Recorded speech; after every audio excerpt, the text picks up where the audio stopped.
अस्सलामुअलैकुम वरहमतुल्लाहि वबरकातुहू। नाज़रीन, उम्मीद करता हूँ सब खैरियत आफियत के साथ होंगे। आइए आज की इस वीडियो में बहुत ही अनोखा लेसन आपके सामने लेकर के हाज़िर हुआ हूँ।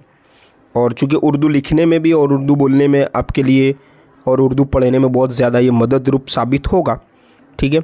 और इसी तरह की मुख्तलिफ़ वीडियोस भी अब आपको मिलती रहेगी अलग अलग तरीके से, चूँकि उर्दू बोलने में भी आसानी हो, उर्दू लिखने में भी और उर्दू पढ़ने में भी। तो आइए आज का जो हमारा टॉपिक है वो है दिनों के नाम, ठीक है। जिस तरह इंग्लिश में दिनों के नाम होते हैं Sunday, Monday, Tuesday, Wednesday, Thursday, है ना, फ्राइडे, सैटरडे। इसी तरह गुजराती में होते हैं, है ना, सोमवार, मंगलवार। हिंदी में भी यही नाम बोलते हैं।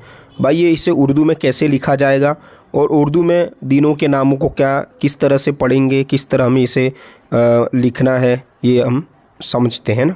देखिए, सबसे पहले इतवार।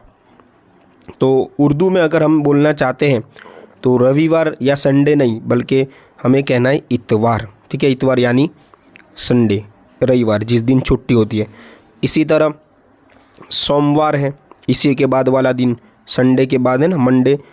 देखिए उर्दू में लिखा हुआ है सोमवार। और चूँकि ये सिर्फ लिखावट है, इसी को हम दूसरे लफ्ज़ में भी बोल सकते हैं, जिसको हम पीर शरीफ कहते हैं। पीर शरीफ का मतलब भी सोमवार होता है, ठीक है। और मंगल, ठीक है, उर्दू में आप देख लीजिए मंगल। इस तरह बुध, ये लिखा हुआ बुध।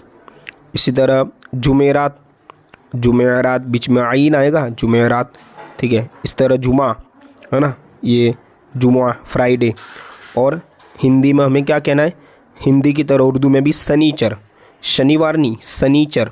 और ये शनिचर लिखा हुआ है, शनिचर यानी शनिवार, सैटरडे, ठीक है। इसी तरह देखिए दिन इस तरह लिखना है, दाल नून। और हफ्ता यानी वीक, पूरे 7 दिन को हफ्ता कहते हैं ना, वीक, ठीक है। इस तरह महीना यानी मंथ, महीना। और साल, ठीक है। अब इंशाल्लाह नेक्स्ट वीडियो में मिलेंगे नए टॉपिक के साथ।